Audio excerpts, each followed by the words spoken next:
Hey, good morning, guys. You're tuning in to Nikki's Believe the Hype podcast, where we will discuss the fitness industry, dissecting the good, the bad, and the evil. And as always, you're listening to Nikki, and I will be your host. For those of you that are new to my podcast, a brief intro about myself is I am a sport and exercise practitioner, and I've been in the field for a little over 7 years now. My episodes generally are opinion-based, combined with factual evidence and research. Today we're going to be talking about the factors that lead to exercise consistency and exercise dropout. In today's segment, I will be introducing the 6 stages of change in relation to exercise. So go ahead and get your notepads ready because we're going to have a good one today. As we get ready to enter December and close out the year, it's the time for us to look back and reflect on the year and see what we liked and what we didn't like, what we were able to accomplish in 2016 and what we didn't accomplish, and more importantly, what we would like to change and do differently in 2017. And yes, you may already know, I'm hinting towards New Year's resolutions.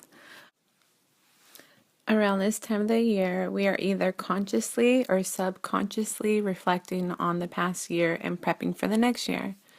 63% of Americans see New Year's resolutions as an opportunity to develop new routines, break bad habits, and ultimately set new goals.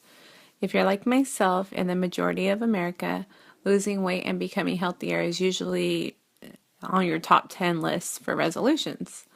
Based on stats pulled from a reputable site, statisticbrain.com, 45% of Americans usually set at least one New Year's resolution. Of the 45%, only a mere 8% reported they were successful in achieving the resolution. And interesting to point out, of that 45%, 38% of resolutions were weight-related.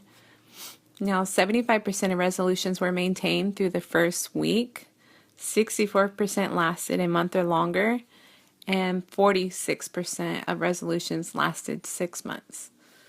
We also see a correlation in success rates relative to age. 39% of people in their 20s achieve their resolution each year, whereas people in their 50s and older only see an achievement of about approximately 14%. Question is why? Do we simply become less motivated as we get older? This isn't a black and white answer. Multiple factors contribute to the decline of physical activity. Life gets in the way as we get older. We all know that things change, life changes, priorities change, responsibilities change, and we typically don't have the time, the me time that we once had in our 20s. Most people in their 30s and older have established careers, families, responsibilities, and their lifestyle no longer supports me time. That's not to say this happens to everyone in their 30s or older, but the data definitely shows that as we get older, we see less and less success in completing individual goals. Generally speaking, people hate to fail. Majority of people hate to fail so much that they don't even attempt to set goals. That's why we see the older a person gets, the less likely they are to create a New Year's resolution or create goals for themselves. So today I'd like to address the 6 stages of change in relation to exercise. On this episode of Believe the Hype, I will have 2 participants from 2 different age groups with different backgrounds whom will discuss where their fitness level is, and then I'll provide feedback as to how they can make exercise and fitness a long-term achievable goal rather than a repetitive New Year's resolution.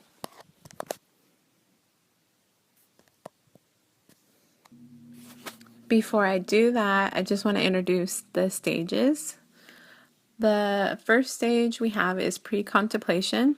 Pre-contemplation means that you're simply not ready for change, meaning you haven't even entertained the idea of going to the gym. It's not even on your radar or implemented into your daily routine. Next, we have the contemplation stage. This stage refers to the idea that you're thinking about going to the gym, but you haven't quite made it to the gym, but you know it's something that you want to do in the near future.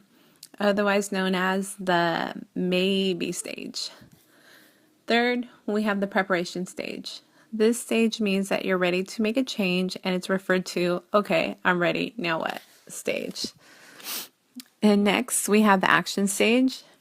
During this stage, you're actually making a change, you're invested, you're in the gym, and you're working out. Hashtag Motivational Monday, hashtag Transformation Tuesday, hashtag Way Back Wednesday, etc., etc. And immediately following the action stage, we have maintenance stage, better known as it is possible stage, which refers to sustaining the behavioral change until it actually becomes a lifestyle. Gains or no gains? Do you even lift, bro? Hashtag shredded, hashtag motivated, hashtag gym rat, hashtag no days off, hashtag I work out, hashtag I work hard. Lastly, we have the termination stage, which is exactly what it sounds like. You're over it, you quit, it's done, you're burnt out, overstrained, and you even become uninterested. The termination stage deals with several layering factors. Termination could definitely lead to staleness, which is a physiological state of overtraining, which results in deterioration of athletes. During staleness, athletes are still engaged, but they're bored. Bored of the same routine, bored of practice, and even bored of competition. Oftentimes, they just lose interest. Then we have the burnout, which also happens during the termination stage.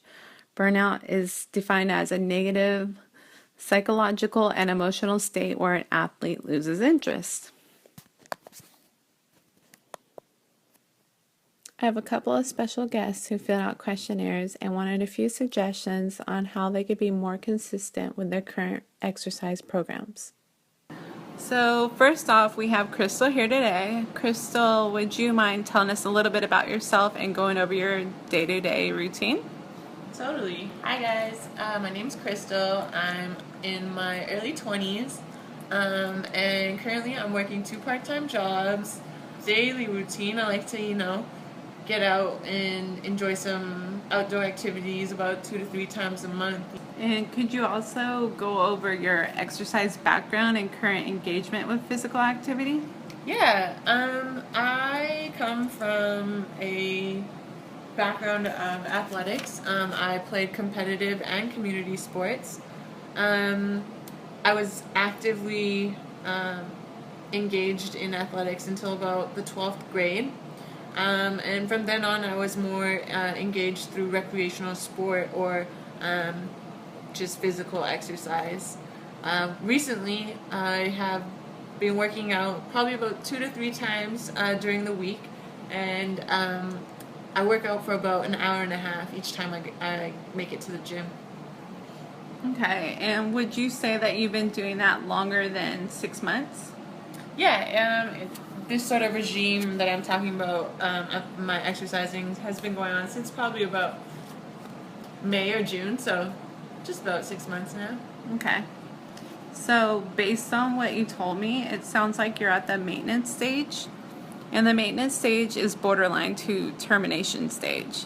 So in order to prevent reaching the burnout stage, I would suggest introducing a new exercise routine or even a new physical activity you've never done. Have you ever tried kickboxing? I actually haven't. I've thought about it a few times. Okay, well, I would actually suggest kickboxing. It's a high energy workout. It's a great workout to shred fat and build muscle. Another great thing about kickboxing is you can do it by yourself or you can even do it with a group. Group exercise is encouraged because it enhances social support, meaning you're likely to continue with your routine if you have a workout buddy to keep you motivated and hold you accountable.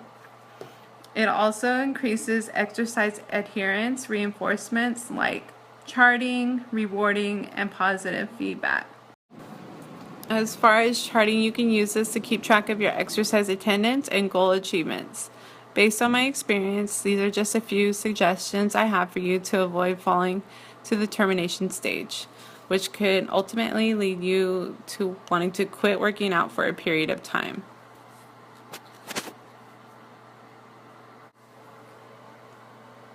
you, Nikki. I really appreciate that advice. I definitely don't want to fall into the termination stage. Um, it's really important to me to keep my activity levels up in order to uphold a healthy and balanced lifestyle. I also find that physical activity has been a promising way to help me relieve stress. So, I really like the idea of trying something new and being a part of a social group, especially because I've just recently moved out this way, so I don't have a large group of friends. Um, and I think that would help me stay engaged. Can you suggest any places to kickboxing places? Yeah, there's actually a Sonic kickboxing location right off the freeway. It's newly remodeled, and it's actually a great way to meet new people. All right, next up we have Adam. Adam, would you mind telling us a little bit about yourself? Well, my name's Adam. I'm 38 years old. I'm from Oakland, California, and I am a high school music teacher. Okay. And would you say that you're regularly physically active? In spurts, not as much as I want to be. I was a dancer growing up, and so every once in a while on the weekends I try to take classes, but just because of my work schedule, I don't necessarily always in fact, I don't do that as often as I would like. So, little periods where I'm like, okay, we're gonna do this, and I'm active, and then life happens, and I don't get to do that very often. So, I guess no, not really active right now. Okay, understandable. Would you say that you do intend on being physically active within the next 6 months? Yeah. I mean, like I said, the class happens every Saturday, so I intend on being active like every week. But as far as it actually happening, right now, let's see, it's been about 4 weeks since last time I went, and before that, like another 3, so it's not very consistent, to say the least. Okay. Well, based on your answers, it sounds like you're currently in the contemplation stage. It sounds like based on your time constraints, we should develop a plan that works for your schedule. Do you think that you would be able to commit to a 10-minute a day workout regimen that you could do at home? I could give it a shot. Might as well start somewhere. Okay. Well, based on your current circumstances, I would suggest a calisthenic workout. It's a workout that you can do from home and you don't need equipment because you're simply using your own body weight to exercise. You can also do dynamic stretching prior to daily walks. Okay, that sounds like a good place to start right now. Alrighty. Hopefully after tuning into today's podcast, you feel a little bit more educated on the psychological behaviors of exercise. You know how to identify what trends affect exercise consistency and what patterns influence exercise dropout. Thank you again for tuning in, and good luck with those New Year's resolutions.